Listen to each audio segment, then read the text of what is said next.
पुनरेहि वाचस्पते देवेन मनसा सह वसोष्पते निरमय मय्येवास्तु मयि श्रुतं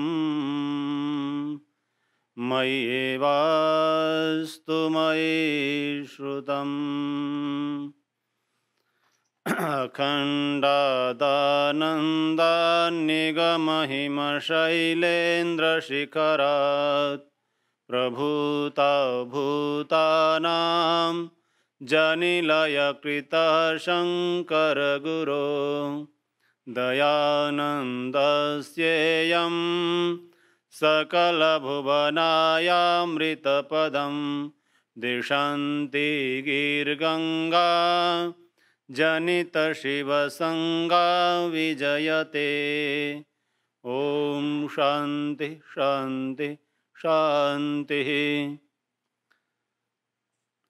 आर्य प्रतिनिधि सभा अमेरिका के इस रजत जयंती महासम्मेलन के इस सत्र की अध्यक्षता कर रहे हमारे श्रद्धेय आदरणीय श्री देव महाजन जी, मंच पर विराजमान अमेरिका की भूमि पर जहां एक और चिकित्सा जगत में अपनी प्रतिष्ठा को प्राप्त हैं, वहीं वैदिक सिद्धांतों के लिए अहर्निश समर्पित भाव से अपने विचारों से, अपने कार्यों से और अपने जो सद्व्यवहार है उससे सभी जनता को आर्यत्व की ओर आकर्षित करने वाली आदरणीय बहन डॉक्टर देववाला जी, आज के इस कार्यक्रम के संचालक आदरणीय श्री गुलाटी जी और मेरे सम्मुख श्रद्धेय स्वामी आर्यवेश जी, स्वामी प्रणवानंद जी महाराज, विद्वज्जन आचार्य ज्ञानेश्वर जी, डॉक्टर सोमदेव शास्त्री जी, डॉक्टर धर्मपाल जी और वेद पथिक, आर्य पथिक और जिनके पथिक होने के कारण इस अमेरिका में पग पग पर आर्य समाज और वैदिक विचार को पहुंचाने का कार्य चल रहा है, ऐसे श्रद्धेय बाबूजी आदरणीय गिरीश खोसला जी, डॉक्टर रमेश गुप्ता जी, डॉक्टर हरीशचंद जी, मैं बहुत सारे नाम, सबके नाम क्योंकि पिछले 20 दिन से अमेरिका के अंदर हूँ, बहुत सारे व्यक्तित्व सामने बैठे हैं, प्रतिनिधि सभा के अधिकारीगण और अमेरिका के विभिन्न क्षेत्रों से आए हुए आर्य बंधुओं, महानुभावों, भारत की भूमि से आए हुए अन्य सभी चिंतनशील विचारशील आर्य सज्जनों, माताओं, बहनों।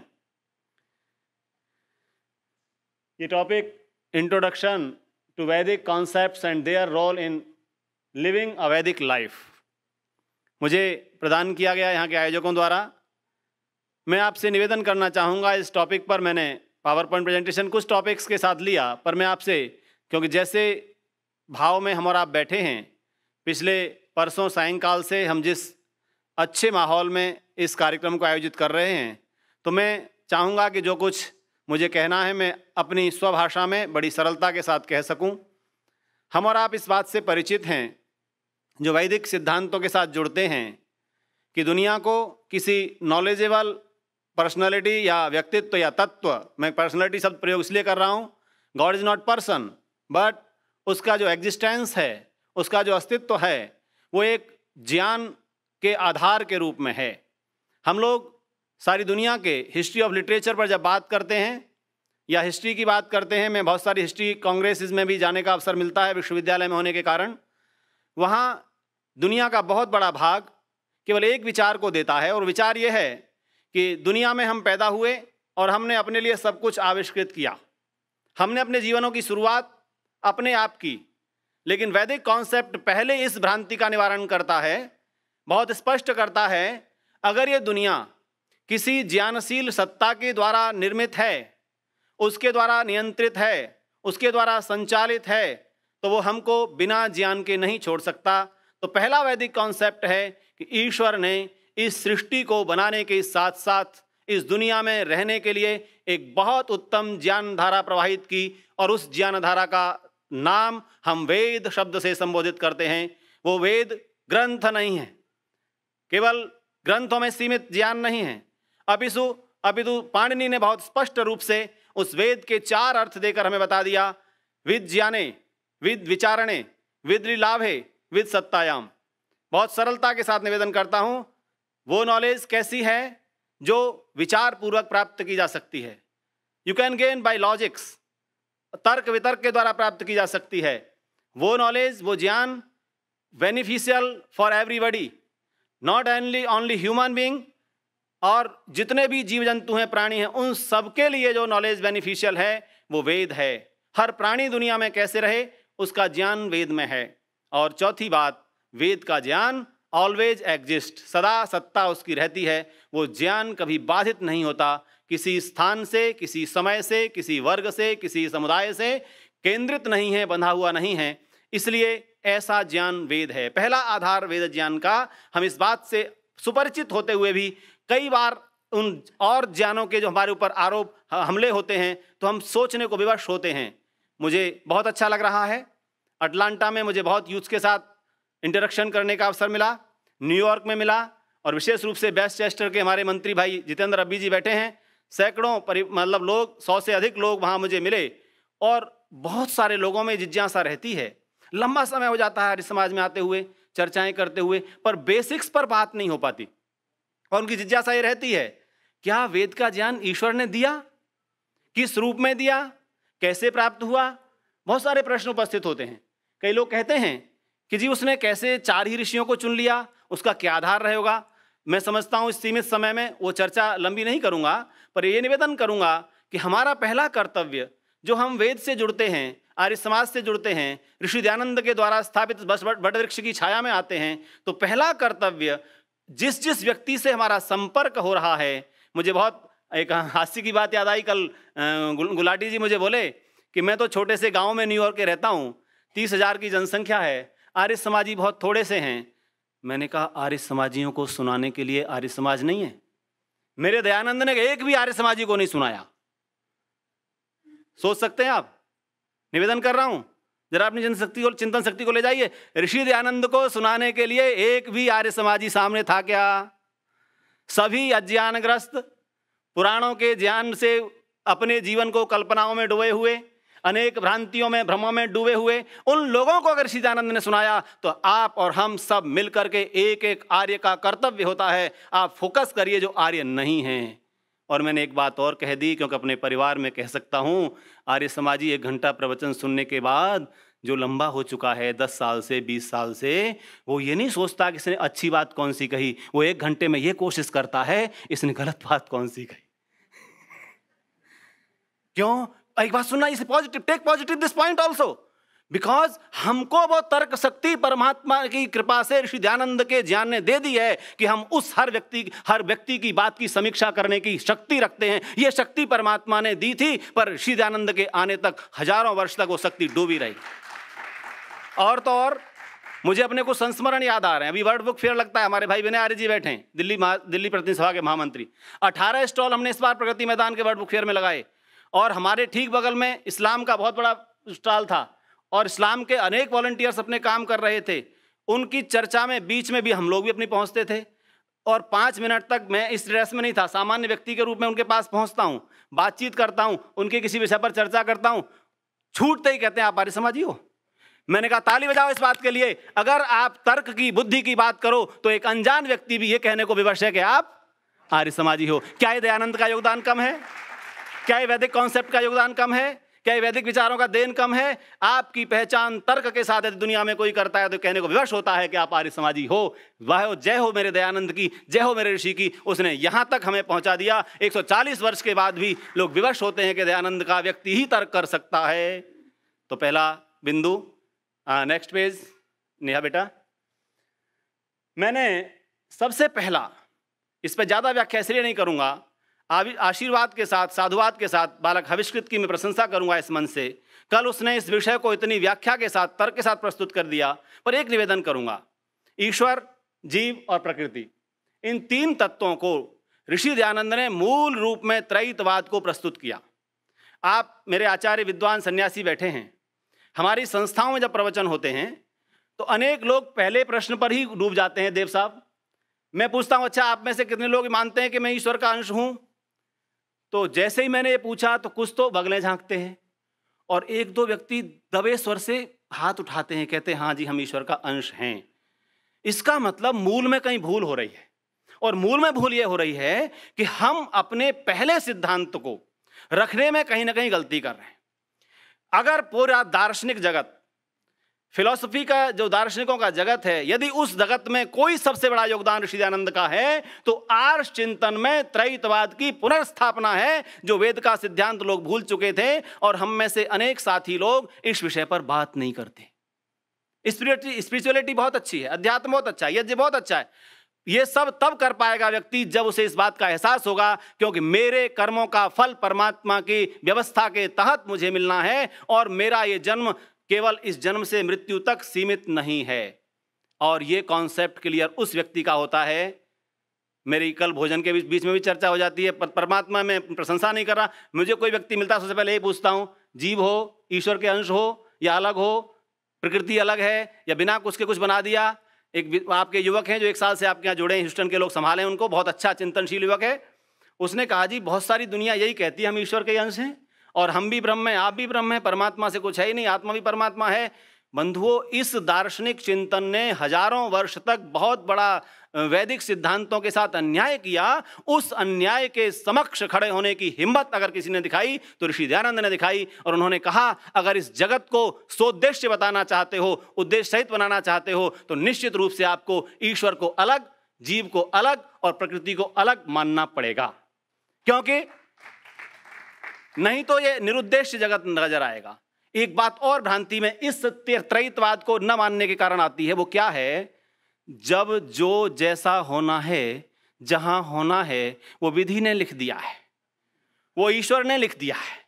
और ये बात मेरे साथ तो जब भी मैं प्रचार पर होता हूं निरंतर आती है, बोले जी हाँ ऐसा तो है ही, जो तो होना है। और अनेक आर्यजन लंबे समय से चिंतन करने के बाद भी स्वभावतः इस बात को कह जाते हैं, क्योंकि हजारों वर्ष के संस्कार कहीं न कहीं इस धरा पर बने हुए हैं। बोले साहब इसको तो होना ही था, ऐसा होना था। पर मेरे ऋषि ने इस बात के लिए इस सिद्धांत के आलोक में आगाह किया, स्पष्ट किया, करे भाई ईश्वर के कार्य ईश्वर करता है, जीव के कार्य जीव करता है और ये दोनों अलग अलग सीमाओं में बंधे हुए हैं। जीव ईश्वर के कार्यों में हस्तक्षेप नहीं कर सकता और ईश्वर भी जीव के किसी कार्य को करने के लिए उसे आवश्यकता नहीं है।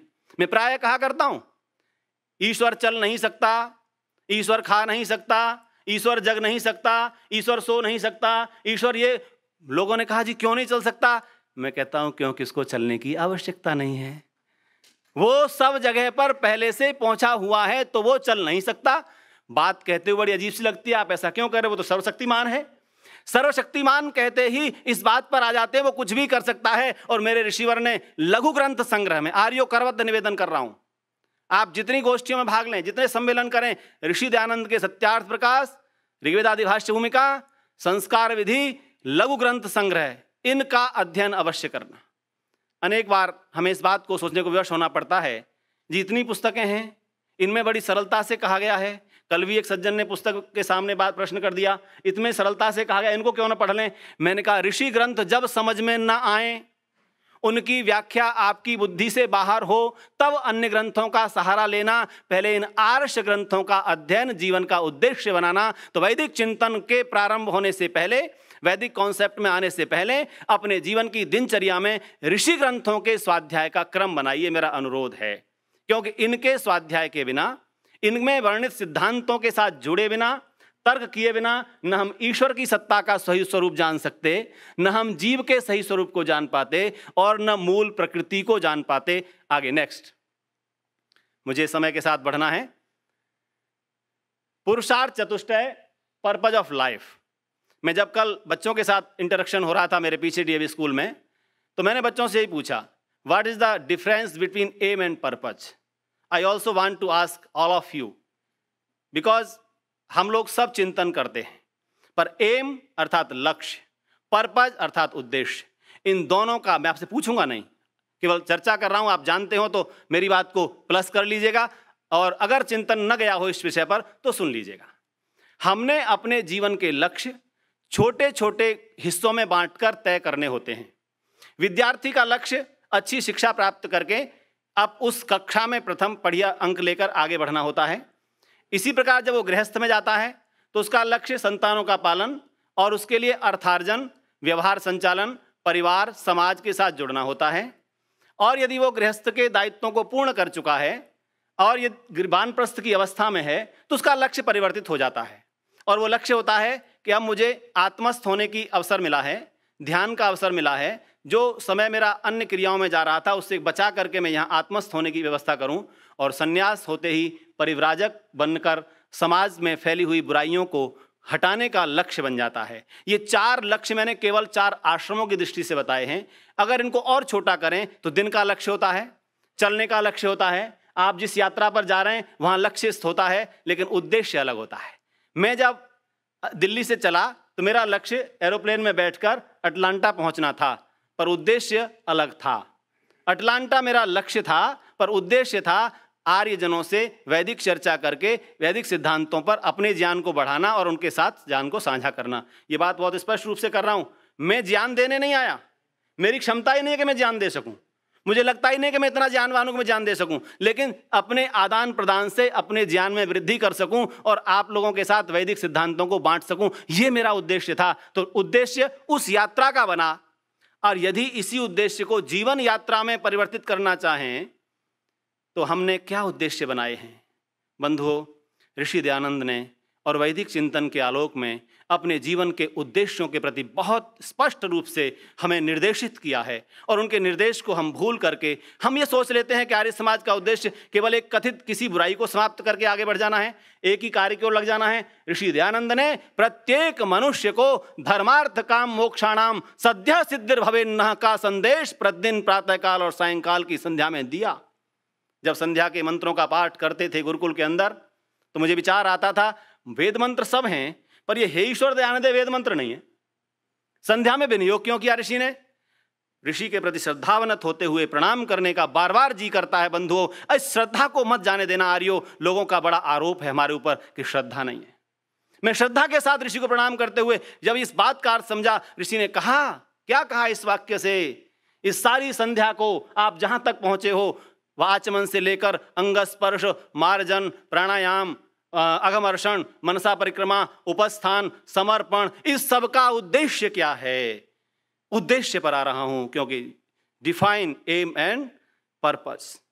संध्या का लक्ष्य तो था कि ओम भूर्भुवः स्वः से लेकर नमः संभवाय तक मंत्रों का पाठ करना, पर उद्देश्य था, हे ईश्वर दयानिधे, हे दया के सागर, भवत कृपया अनेन, आपकी कृपा के द्वारा ये जो कार्य मैंने किया है, जो संध्या की है, इस संध्या से क्या मुझे मिले? धर्मार्थ काम मोक्षाणाम सद्यः सिद्धिर्भवेत्, शीघ्र ही मेरे जीवन की सिद्धि हो। तो क्या कहना चाहता हूं? वैदिक कॉन्सेप्ट कहता है, यू डिसाइड योर पर्पज और लाइफ। अपने जीवन का उद्देश्य निश्चित कीजिए, और उद्देश्य है मेरा प्रत्येक कर्म धर्म के आलोक में हो, मेरा व्यवहार धर्म के सीमाओं के मर्यादाओं के अंदर हो, मेरे जीवन में धर्म की स्थापना हो, और धर्म से प्राप्त जो भी सांसारिक पदार्थ हैं। बहुत कष्ट होता है जब संसार के अधिकतर लोग अर्थ शब्द का अभिप्राय केवल करेंसी, धन, मुद्रा को मान करके जीवन चलाते हैं। मेरा करबद्ध अनुरोध आप लोगों से नहीं, अपनी इस बात को औरों तक पहुंचाने हैं कि जीवन का अर्थ क्या है। अगर आप कभी सोचें, what is the meaning of soul, आत्मा का अर्थ क्या है? कोई कह सकता है काव का अर्थ गाय है। नो, व्याकरण का विद्यार्थी हूं। जैसे अंग्रेजी में काव शब्द है, हिंदी में गाय है, संस्कृत में गौ है, ये सब शब्द हैं, इनमें एक भी अर्थ नहीं है। ये सब क्या हैं? शब्द हैं। तो अर्थ क्या है?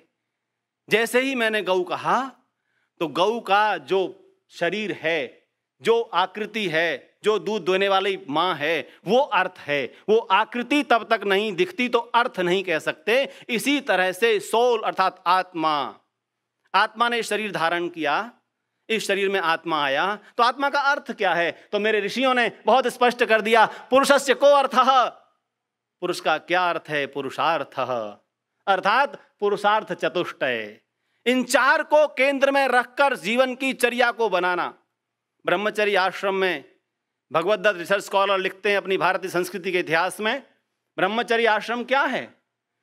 वेद में परिणत करने के लिए जीवन की जो अवस्था है, ध्यान देना, वेद में परिणत करने के लिए अपनी जीवनचर्या को वेद युक्त बनाने की जो प्रोसेस है वो ब्रह्मचर्य है। विद्यार्थी काल आज सारी दुनिया के लोगों ने क्या मान लिया?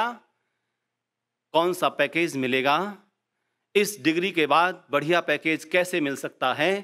ये वैदिक चिंतन आपको और हमको आगाह करता है कि जीवन का अर्थ बनाने का अभिप्राय केवल मुद्राएं कमाना नहीं, अपितु पुरुषार्थ चतुष्टय की सिद्धि को केंद्र में रखकर जीवनचर्या का निर्माण करना। मेरा प्रत्येक कार्य धर्म और मोक्ष के कवच में होना चाहिए, बीच में अर्थ और काम होना चाहिए। ऋषियों ने कवच बनाकर दे दिया। धर्म के बिना अर्थ आ रहा है तो वो अनर्थ है, और अर्थ से पहले ही जो कुछ हमें मिला है, कामनाएं बढ़ती चली जा रही हैं, तो न तो धर्म है और न मोक्ष की, दुखों से निवृत्ति की अवस्था आने वाली है। इसलिए ऋषियों ने स्पष्ट किया कि पहले अगर जीवन बनाना है तो कवच में रहो, कवच बनाओ। और कवच के लिए अनेक मंत्र वेद मंत्रों में आते हैं। आज हमने अपना कवच छिन्न भिन्न कर दिया है, हमारा कवच टूट गया है, हमारे जीवन का कोई कवच नहीं है, हमारे विद्वान हमारे कवच नहीं है, हमारा चिंतन हमारा कवच नहीं है, हमारे ऋषियों के कार्य हमारे कवच नहीं है, हमारे उन मनुष्यों की दिनचर्या हमारा कवच नहीं है। दिनचर्या बिगड़ने के बाद बाकी सारे काम बेईमानी हो जाते हैं। अगर ये निवेदन पूर्वक कहूँ तो आप इस व्यस्त इस देश में रहते हुए भी मैं देखता हूँ जिनकी दिनचर्या 4:30 बजे आप निकल जाइए, जो अपने काम से बंधे हुए हैं 4:30 बजे रोड पर चलते दिखाई देंगे। तो क्यों नहीं हम ब्रह्म मुहूर्त में जगने का नियम बनाकर इस धर्मार्थ काम मोक्ष की सिद्धि को उद्देश्य बनाकर आगे बढ़ते। नेक्स्ट, समय को ध्यान रखते हुए मैंने संक्षेप में इस बात को कहा है। इन चारों लक्ष्यों की प्राप्ति के लिए ऋषियों ने 4 आश्रमों की जो व्यवस्था दी है, मैं कहता हूं इसे the 4 stages of life for life management. ये जीवन के प्रबंधन का विज्ञान ऋषियों के मस्तिष्क में जिस वेद के ज्ञान के आलोक में आया, अगर हम उससे जुड़ गए, अगर हम उससे जुड़ जाएं, तो जीवन की सारी उद्देश्य समय के साथ, संयम के साथ, नियम के साथ प्राप्त हो सकते हैं। ब्रह्मचर्य की दिनचर्या, स्वामी जी बैठे हैं हमारे, स्वामी परमानंद जी महाराज, बड़ी श्रद्धा से आपको प्रणाम करता हूं। आप लोग आपको एकांत में सहायता से स्वामी जी घूमते हुए देख रहे होंगे, लेकिन मैं प्रणाम कर रहा हूं इस मंच से 8-8, 9-9 गुरुकुल भारत की भूमि पर ब्रह्मचारियों को तैयार करने के लिए चलाने वाले स्वामी परमानंद जी महाराज हमारे बीच बैठे हैं। उन 9-9 गुरुकुलों में अनेक विद्यार्थी उस ब्रह्मचर्य के आश्रम की दिनचर्या में तप करके आगे निकलते हैं। ऐसे सन्यासी जो किसी को नहीं पता रहे, 3 दिन से आपके बीच हैं, जो जान ही नहीं पा रहे होंगे ये किसने दिया। गुरुकुल की शिक्षा पद्धति ने आश्रम सुरक्षा का जो कार्य आज तक 140 वर्ष के इतिहास में ऋषि दयानंद के उस प्रेरणा को प्राप्त किया है। बंधुओं, हजारों वर्ष तक हमारी गुरुकुलीय शिक्षा बंद जैसी रही, क्योंकि हमने गुरुकुलों का स्थान, गुरुकुलों की शिक्षा पद्धति को छोड़ दिया। बीच में कल स्वामी जी बात कर रहे थे, स्वामी आर्यवेश जी महाराज, कि नालंदा विश्वविद्यालय, तक्षशिला विश्वविद्यालय सारे विश्व के ज्ञान के केंद्र होते थे। सा प्रथमा विश्ववारा, हमारी संस्कृति भारतीय ज्ञान के आलोक में होती थी। उन सब का आधार यदि कोई था तो गुरुकुलीय शिक्षा पद्धति था।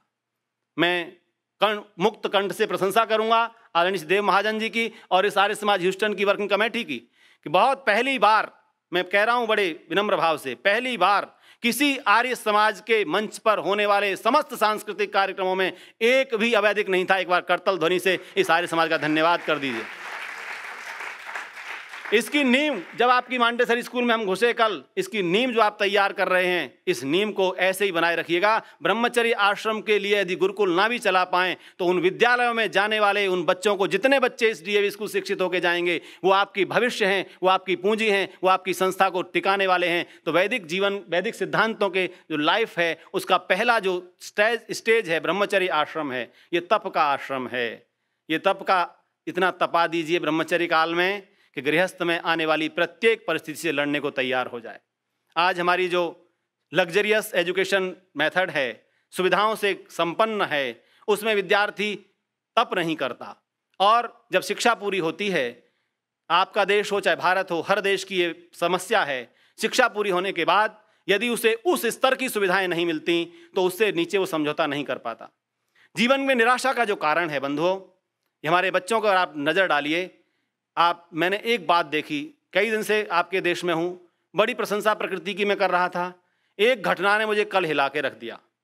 इस देशों में जितनी संपन्नता जहाँ जहाँ है, आप भारतीय लोग अपनी संस्कारों को बचा कर रखे हैं, आप धन्यवाद के पात्र हैं। सबसे पहला जो धर्म का लक्षण धैर्य है, वो धैर्यहीनता इतनी जबरदस्त है कि उसे एक लेश मात्र भी अपनी इच्छा के विपरीत कोई क्रिया स्वीकार नहीं होती और उन इच्छाओं का जो आधार है वो केवल सुविधाएं हैं, लग्जरियस लाइफ है। और वेद कहता है जिसके जीवन का प्रारंभिक काल तप के साथ शुरू होता है, सुखार्थिनः कुतो विद्या विद्यार्थिनः कुतो सुखम, सुखार्थी वा तयेत विद्याम विद्यार्थी वा तयेत सुखम। ये श्लोक पढ़ने को मिलता है। तो ये कहता है विद्यार्थी काल में सुख की कामना हो तो विद्या को छोड़ दे, और विद्या की कामना हो तो सुख को छोड़ दे।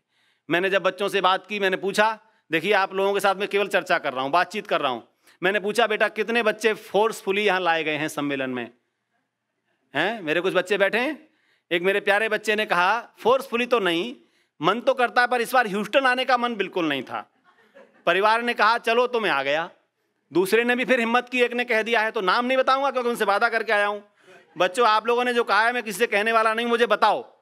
फिर मैंने उनसे एक बात कही, उन बच्चों ने अप्रिशिएट किया उसको। मैंने कहा बेटा ये लाइफ आपकी ऐसी है, अगर फोर्सफुली ना कराएं तो आप कुछ भी नहीं करोगे।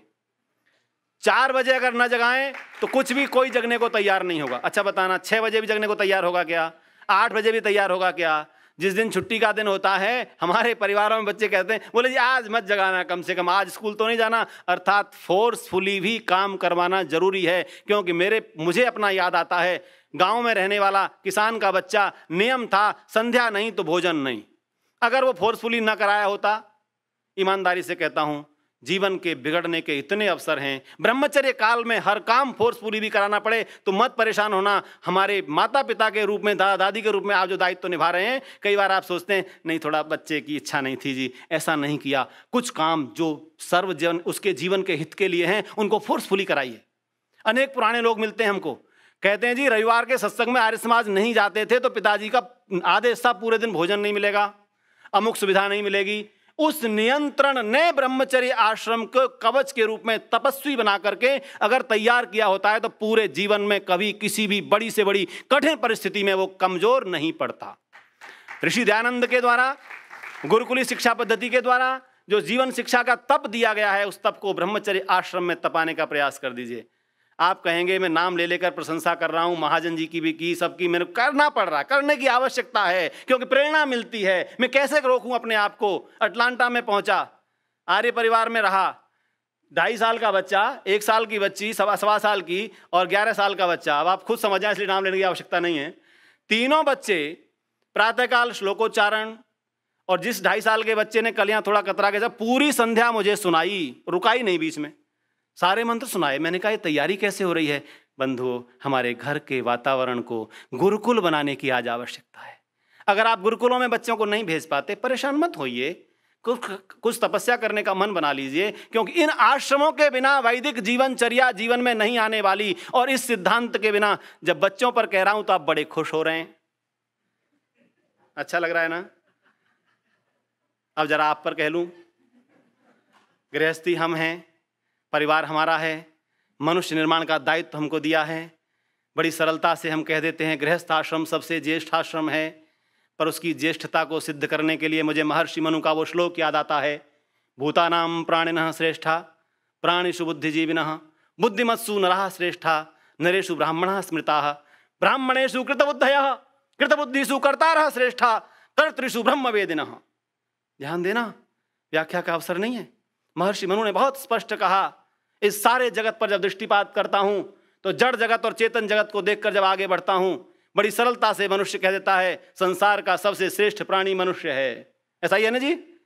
अच्छा मुझे एक बात बताओ, क्योंकि आप लोगों के साथ मुझे जितनी बातें करनी है विषयों पर भी रहूंगा। दुनिया में किसी को श्रेष्ठ दूसरा कहता है या खुद कहा जाता है? जरा सोचिए। ये बच्चा बहुत अच्छा है, ये पढ़ने में बहुत बढ़िया है, इसके मार्क्स बहुत अच्छे आते हैं, इसकी प्रशंसा की जाती है। लेकिन एक मनुष्य जाति ऐसी है जो अपने आप कहती है कि दुनिया के सबसे श्रेष्ठ प्राणी मनुष्य है। बताओ किसी सिंह सभा ने आयोजन किया हो और उसमें निर्णय किया हो कि मनुष्य सबसे श्रेष्ठ है? किसी गौशालाओं का मीटिंग हुई हो, आयोजन हुआ हो, वहां कहा हो मनुष्य सबसे श्रेष्ठ है। अगर वो सभा करने लग रहे तो बड़ी ईमानदारी के साथ कहता हूं वो कह देंगे दुनिया का सबसे बड़ा प्राणी यदि परमात्मा ने बनाया तो मनुष्य को बनाया। वो विवश होंगे इस बात के लिए, क्योंकि उन सब पर अत्याचार करने का काम मनुष्य कर रहा है। संसार का श्रेष्ठ प्राणी मनुष्य है। तो महर्षि मनु के इस श्लोक के आलोक में जाइए, अपनी श्रेष्ठता को सिद्ध करना पड़ेगा। मैं मनुष्य इस शरीर को प्राप्त करने मानस से श्रेष्ठ नहीं हो गया हूं। ये physical body is not the criteria of best quality. ये शरीर के अंगों के निर्माण से कोई श्रेष्ठ नहीं हो जाता। इसलिए वेद को आदेश देना पड़ा, मनुर्भव। क्या आदेश देना पड़ा?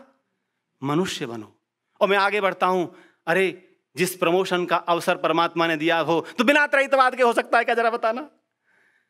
अगर मनुष्य को मनुष्य बनने का, ततो देवा देव बनने का, पश्चात पुरुषोत्तम बनने का यदि अवसर है तो बिना ईश्वर, जीव, प्रकृति, इस ट्रिनिटी को माने बिना हो ही नहीं सकता, क्योंकि श्रेष्ठता कर्म से होगी। कर्म का अवसर उसने दिया तो मनुष्य श्रेष्ठ कब बनेगा? महर्षि मनु कहते हैं अपनी श्रेष्ठता को सिद्ध करने के लिए अपने को ब्राह्मण बनाने का प्रयास कीजिए। और इसी बात को लेकर भारत के तथाकथित इंटेलेक्चुअल्स ने महर्षि मनु को संप्रदायवादी, ब्राह्मणवादी, मनुवादी घोषित कर दिया। मनु ने कहा प्रत्येक व्यक्ति को पहले ब्राह्मण बनना चाहिए। और जैसे आचार्यगण बैठे हैं, वेदांत के सिद्धांत में पंचीकरण होता है।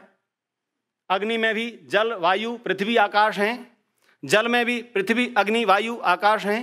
अर्थात प्रत्येक 5 पदार्थों में अपनी अपनी गुण भी हैं और शेष पदार्थों का भी स्थान है। जल में अग्नि भी है, नहीं तो दावानल, ये वडवानल कैसे लगती? आप सोच लीजिए, सिद्धांत को थोड़ा सा गंभीर बात पर भी आ जाइए। दर्शन पर प्रत्येक पदार्थ में अन्य 4 पदार्थ भी, तत्व भी होते हैं। केवल आकाश एक ऐसा है जिसमें अन्य 4 नहीं होते। वैसे ही प्रत्येक मनुष्य में ब्राह्मणत्व भी होता है, क्षत्रियत्व भी होता है, वैश्यत्व भी होता है, शूद्रत्व भी होता है। परंतु हमें निश्चय करना है कि मेरे जीवन में कौन सा त्व ज्यादा है। ये त्व जब आ जाता है ना, मनुष्यत्व दूर चला जाता है। कई बार क्या जाता है? गुरुत्व आ जाता है जी। मैंने एक पुस्तक देखी, गुरुडम, विद्या ददाति विनयम, बहुत बार सुना था। इस आश्रम में ही सुना था, ब्रह्मचर्य में, गुरुकुल में। और ये सोचा था जैसे जैसे विद्या आ जाएगी विनम्रता, पर जब दृष्टिपात करता हूं तो अधिकांश लोगों की विद्या बढ़ती जाती है और विनय चला जाता है। विनय अर्थात विनम्रता, विनम्रता अर्थात शालीनता, शिष्टता, सम्मान करने का अवसर। लेकिन जिसने गुरुकुलीय इस पद्धति के साथ जीवन को जीने का प्रण किया है, वो जीवन को विनम्र बनाता है और विनम्रता ही प्रत्येक लक्ष्य की ओर ले जाने में सहायक होती है। ये वैश्यत्व, क्षत्रियत्व, ब्राह्मणत्व का विकास करते हुए हम ये सोचें कि हमारे जीवन का अल्टीमेट पर्पस है हम ब्रह्म को जाने। महर्षि मनु कहते हैं अच्छे कार्य करने के विषय में जानना अलग है, अच्छे कार्यों को करना उसकी श्रेष्ठता है, कृत करने की बुद्धि रखना श्रेष्ठता है। और उन सब को करते हुए भी एक बहुत बड़ी भ्रांति है संसार के अंदर, हमें और आपको उसका सामना करना है। वो भ्रांति ये है, लोग ये कहते हैं भले काम करते चलो बस हो गया भजन। आर्य समाज के मंच से इस भजन को गाते हैं, बस मन से भले काम करो बस हो गया भजन। मैं कहता हूं खाने का लाभ स्नान से मिल जाएगा क्या? स्नान का लाभ स्नान से मिलेगा, खाने का खाने से मिलेगा। मेरे दयानंद ऋषिवर ने कहा कि जीवन के शुभ कर्म होते हुए भी उपासना के रहित जीवन कभी भी दुख निवृत्ति नहीं कर सकता। उपासनामय जीवन बनाने का काम हमारे जीवन का होना चाहिए। तो मैं फिर आगे बढ़ता हूं। नेक्स्ट, 4 आश्रमों की बात अलग अलग नहीं कर रहा। हम और आप सोच लें अगर गृहस्थ में हैं तो अपना दायित्व निभा रहे हैं कि नहीं, और 50-60 वर्ष की आयु के बाद आ गए हैं वानप्रस्थ में, तो डॉक्टर हरिश्चंद्र जी की तरह सब कुछ दे करके एक केंद्र पर आ जाइए। हैं जी, सारी पुस्तक दिल्ली सभा ले लो, ये चीज़ ये ले लो, ये ले लो। अब मेरा काम साधना के साथ लोगों को तैयार करना। वानप्रस्थ की अवस्था में और संन्यास की अवस्था में पूज्य दोनों स्वामी जी मुझे क्षमा करेंगे, जितने भी भगवा वेश में आप लोगों को छोड़ करके, आर्य जगत के सन्यासियों को छोड़कर देखता हूँ तो गृहस्थी से बड़े आश्रम बनाते हैं। एक गृहस्थी पूरे जीवन में जैसे तैसे इकट्ठा कर घर बना पाता है, बच्चों के लिए देता है, और हमारे सन्यास में आकर के लोग बड़े बड़े आश्रम बनाते हैं। आर्य समाज के अंदर भी यदि कैसे आएँ तो आप जरूर परख लेना। मैं हमारे यहाँ ऐसे होते नहीं है, ऋषि दयानंद की कृपा है, यदि हो जाएं तो परख लेना कहीं अपना बड़ा घर बनाने में तो नहीं लगे। ये जो बड़ा घर बनाने का आश्रम है ये सन्यास आश्रम नहीं, ये परिव्राजक है। हाँ, उनका समस्त सुविधाओं का ध्यान रखना हमारा कर्तव्य है, it's our duty, but they don't desire. उनको नहीं इच्छा होनी चाहिए कि सब मिले, हमारा कर्तव्य अवश्य होना चाहिए। आश्रम के बाद जो जीवन के बहुत सुंदर ये 10 सूत्रों के द्वारा महर्षि पतंजलि ने वैदिक सिद्धांत के आलोक में दिया, इस पर गंभीर चर्चा की आवश्यकता नहीं है, पर बात कल भी स्पष्ट हो गई थी कि अहिंसा व्यक्तिगत अलग होती है, समष्टिगत अलग होती है। सत्य जीवन में, रित और सत्य दोनों को धारण करें, संक्षेप में बोल रहा हूँ। उसके बाद अस्तेय की परिभाषा में बहुत व्यापकता की आवश्यकता है। हम अपने, ये जो सामने घड़ी है मुझे बता रही जल्दी जल्दी समाप्त कर, हैं जी। तो अपने जीवन में अस्तेय की स्थापना ये बड़ा कठिन काम है, क्योंकि जिसके जीवन में ये लास्ट वाला है ना, अपरिग्रह, इसमें से आ हटा दो तो क्या रह जाता है, परिग्रह। कई बार हम कहा करते हैं ये हिंदू जाति राहु से बचने में प्रयासरत है, शनि से बचने में प्रयासरत है, 9 ग्रहों से छूटने के लिए ज्योतिषियों के पास जाती है, लेकिन एक ग्रह अपने पास हमेशा रखती है और वो ग्रह है परिग्रह। परिग्रह किसी भी अवस्था में हूं पर परिग्रह से नहीं बच रहा। ये सामान मेरा, ये मेरा, ये मेरा, ये मेरा, ये मेरा, ये मेरा, लेकिन ये जीवन के, अगर मैंने लिखा है की टू जॉयस लिविंग, आनंद अगर जीना है आना पड़ेगा, हर अवस्था में आना पड़ता है। जब देखता है कि कुछ भी सामान मेरे काम नहीं आ रहा, मेरी इच्छाएं बहुत थी लेकिन आज मेरे कुछ काम नहीं आ रहा, तो क्या समझना है, ब्रह्मचर्य पर बात हो गई है, अपरिग्रह। इस परिग्रह से बचने की मुझे भी आवश्यकता है। मैं भी जब जब इन बातों को कहता हूं, आत्मनिरीक्षण करता हूं, अरे तू औरों को तो कह रहा है पर तेरे जीवन में परिग्रह तो नहीं भरा पड़ा है, आपके में भी होना चाहिए, परंतु उसको निरंतर कम करने का प्रयास प्रतिदिन होना चाहिए, क्योंकि आनंदमय जीवन जीने के लिए वैदिक कॉन्सेप्ट कहते हैं ये सुविधाएं घर में भरी पड़ी रह जाती हैं यदि मन की प्रसन्नता नहीं है। बहुत बातें हो चुकी हैं, पर मन को उसी यज्जाग्रतो मंत्र के आलोक में देखिए कि यह प्रकाशों का प्रकाश है, इसको अंधकार में मत रहने दीजिए। और मनः सत्येन शुध्यति, बहुत सुंदर सिद्धांत नीतिकारों ने दे दिया, अद्भिर्गात्राणाम शुद्ध्यन्ति मनः सत्येन शुध्यति। और ये सत्य न, ध्यान देना, आप लोगों ने मेरे पर बड़ी कृपा की है कि इतना समय दे दिया। सत्य पर बोलने के लिए बहुत लोग हैं, सत्य पर बोलने के लिए बहुत लोग हैं, सत्य बोलने के लिए थोड़े से कम हो जाते हैं, बोलने वाले फिर भी बच जाते हैं, पर सत्य पर चलने के लिए बहुत ही कम लोग रह जाते हैं। और सत्य को स्वीकार करने वालों की तो नितांत कमी नजर आती है। ध्यान देना, सत्य बोला, सत्य जाना, सत्य पर चलने का प्रयास किया, और सत्य को स्वीकार करने में समस्या होती है। अगर मेरे जीवन के विषय में, मेरी गलती के विषय में कोई व्यक्ति निरीक्षण कर कह दे, तो फिर ये नहीं आता कि निरीक्षण करूं कि मैंने, मेरे जीवन की क्या स्थिति थी, यही आता है इसने ऐसा सोचा क्यों। ये जो क्यों है ना, ये सत्य से दूर ले जा रहा है। सत्य पर हम आए। एक बहुत महत्वपूर्ण सिद्धांत न रह जाए मेरे इस विचार से, शौच के विषय में एक उदाहरण जरूर देना चाहूँगा। हम बहुत बात पवित्रता की, शौच की करते हैं, लेकिन वैदिक सिद्धांत में सबसे अधिक यदि शौच पर कहीं जोर दिया तो हमारी आत्म और मन की पवित्रता पर दिया। शरीर का शुद्धता आप कर रहे हैं, और इसमें भी एक और बहुत आवश्यक है, अर्थ शुचिता। दुनिया में जिस व्यक्ति ने अपने जीवन में अर्थ शुचिता की स्थापना कर ली है, वो कदापि कदाचित किसी भी परिस्थिति में किसी के सामने आंख झुकाने को तैयार नहीं होता। नजर उसकी झुकती है जिसके जीवन में अर्थ अशुचिता आ जाती है। मेरे एक प्रिंसिपल रहे, मैंने अनेक मंचों से उनकी चर्चा की, इस मंच पर भी करूंगा। जब वो लखनऊ से ट्रांसफर होकर हमारे कॉलेज में आए, 400 किलोमीटर दूर, उनके बड़े बाबू ने टीए का बिल बना के दिया। ट्रांसफर टीए होता है एक हमारे भारत में, तो ट्रांसफर टीए बिला के दिया, लेकर पहुंचा। वो कहता है जी ये हस्ताक्षर कर दीजिए। वो प्रिंसिपल आर्य समाजी नहीं थे, वैदिक चिंतन से परिचित नहीं थे, सामान्य व्यक्ति थे, उदाहरण दे रहा हूं। और उन्होंने देखा, भाई ये क्या बनाया आपने? बोले जी ये ड्यू, आपको इसके लिए इन टाइटल हैं। तो कहते हैं ठीक है, पर मैं तो ट्रेन से आया लखनऊ से पीलीभीत तक, और वहाँ से बस में आया, इस सब को काटो, इतना किराया लखनऊ से पीलीभीत का और इतना किराया पीलीभीत से बस से लोहाघाट का, यही मेरा ट्रांसफ़र टीए है। अर्थ शुचिता को स्थापना, इन टाइटल तो हम बहुत सारी चीज़ों के लिए हैं, पर अगर हमने अपने अंदर से अर्थ शुचिता की स्थापना की है तो निश्चित रूप से इनटाइटल तो संसार की सुविधाओं को भोगने के लिए हैं। इस इनटाइटल शब्द ने क्या कह दिया? बोले जी संसार में सब सुविधाएं परमात्मा ने दी हैं, तो क्या उनका भोग न करें? मैं कहता हूं जीवन के उद्देश्य में यदि मोक्ष है तो उन सुविधाओं से जितना धीरे धीरे कटते चले जाओगे, इनटाइटल होने के बावजूद जिनका भोग नहीं करोगे, तो जीवन में अर्थ शुचिता की स्थापना होगी और अर्थ शुचिता ही हमारे जीवन को लक्ष्य तक ले जाएगी। वैदिक कॉन्सेप्ट बहुत क्लियर है, बहुत स्पष्ट है। तो मैं इन बातों में अब एक पंच महायज्ञ, 16 संस्कार, मैंने सारी चीज़ें लिखी हैं। नेक्स्ट बताओ बेटा। शौच, संतोष, तप, इसमें मैंने physical development, mental spiritual development और सोशल डेवलपमेंट की बात की है। ऋषि दयानंद जी ने जब छठा नियम आर्य समाज का लिखा तो उपकार में बहुत लोग भ्रमित थे, आज हम भी भ्रमित हैं। परोपकार शब्द आते ही हमें लगता है कुछ लोगों के लिए विद्यालय खोलना परोपकार है, किसी की अनाथालय खोलना परोपकार है, गौशाला खोलना परोपकार है, स्त्री शिक्षा शुरू करना परोपकार है। पर वहारे मेरे ऋषि दयानंद फिर प्रणाम करता हूं। ऋषि ने कहा संसार का उपकार करना इस समाज का मुख्य उद्देश्य है, अर्थात स्ट्रेस ऑन द अर्थात, स्ट्रेस करिए, अर्थात उपकार कौन कर पाएगा? पहला योग्यता शारीरिक उन्नति करने वाला, जिसने अपने इस शरीर की सही प्रकार से शारीरिक उन्नति पर केंद्रित ब्रह्मचर्य के नियमों का पालन किया, वो परोपकार कर सकता है।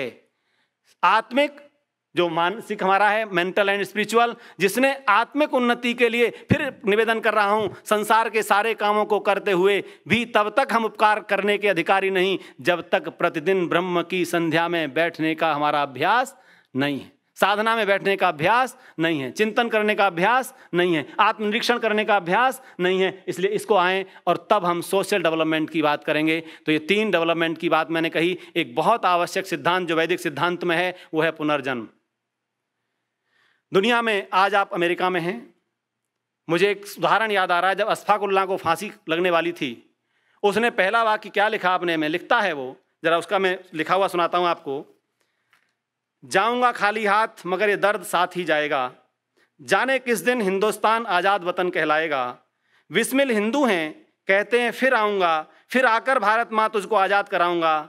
अशफाकुल्लाह खां मुसलमान है, पुनर्जन्म वहाँ नहीं माना जाता, क्योंकि वैदिक कॉन्सेप्ट पुनर्जन्म का है। तभी इस अनंत यात्रा पर हम आए हुए हैं। कहता है, जरा सुनिए, तुमको आज़ाद, हाँ जी करता है मैं भी कह दूँ, पर मजहब में बंध जाता हूँ, मुसलमान हूँ। आगे सुनना भी जरा, कहता है मुसलमान हूँ, पुनर्जन्म की बात कर नहीं पाता हूँ। हाँ, अगर खुदा मुझे कहीं मिल जाए झोली फैला दूंगा और कह दूंगा जन्नत के बदले पुनर्जन्म दे दे और भारत को आज़ाद करा दो। ये बिस्मिल की सन्निधि में रहने के कारण, बिस्मिल के सानिध्य में रहने के कारण, और हम और आप सब परिचित हैं, राम प्रसाद बिस्मिल सत्यार्थ प्रकाश और आर्य समाज की देन है। और बिस्मिल का वो अंतिम उदाहरण किसके चित्त पर नहीं बैठता होगा, जिस समय फांसी के फंदे पर ले जाए जा रहे हैं, जेलर आकर के आंसू बरसाता है, समय दिख रहा जी, रखा मेरे सामने, आंसू बरसाता है, वो कहता है, आंसू उसके आ रहे हैं, बिस्मिल मैंने कई बार तेरी बैरक खुली छोड़ी, मुझे लगता था कि तू निकल जाएगा इस भारत माँ को आज़ाद कराने के लिए, लेकिन तू निकला नहीं।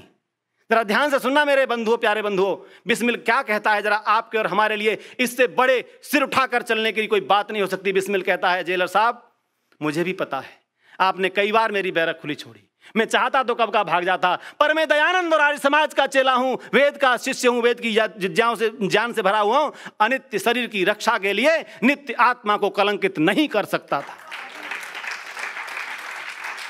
ये बिस्मिल का कथन हमारे और आपके सबके लिए इस पूरे समाज सेवा की यात्रा में एक मील के पत्थर के रूप में खड़ा हुआ है। कहता है अनित्य शरीर की रक्षा के लिए नित्य आत्मा को कलंकित नहीं करना। ये सिद्धांत कहां से है? ये वेद से है।